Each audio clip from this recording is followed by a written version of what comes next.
తిరుమల శ్రీవారి సన్నిధిలో వైసీపీ పాలకులు క్షమించలేని తప్పులు చేశారని ఎమ్మెల్యే డాక్టర్ థామస్ అన్నారు.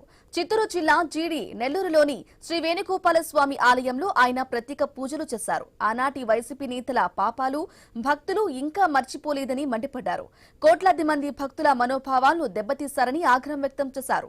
జీడి నెల్లూరులో అభివృద్ధి పనులకు అడ్డు తొలగుతున్నారని ఫైర్ అయ్యారు. ఇక వైసీపీ నేతలకు భగవంతుడు అంటే భక్తి లేదని, ప్రజలంటే గౌరవం లేదని విమర్శలు గుప్పించారు.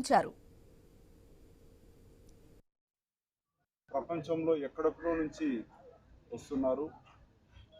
వెంకటేశ్వర స్వామి దగ్గర ఇచ్చే లడ్డుకి చాలా పవిత్రమైన వాల్యూ ఉంది. దర్శనం చేసుకుని లడ్డు తీసుకుపోవడానికి ఎన్నో మంది సంవత్సరాలు వెయిట్ చేసి దర్శనానికి టికెట్లు బుక్ చేసుకుని వస్తారు. వీళ్ళందరి లాస్ట్ 1 yearగా చూసారంటే అందరి మనోభావాల్ని చాలా డ్యామేజ్ చేసింది ఈ వైఎస్ఆర్ ప్రభుత్వం. కాబట్టి జనాలు కూడా దీన్ని అన్నీ కూడా అబ్జర్వ్ చేస్తున్నారు. వీళ్ళు చేసేవన్నీ కూడా పనికిమాలిన పనులు, కానీ బయటకు వచ్చి చెప్పేది మాత్రం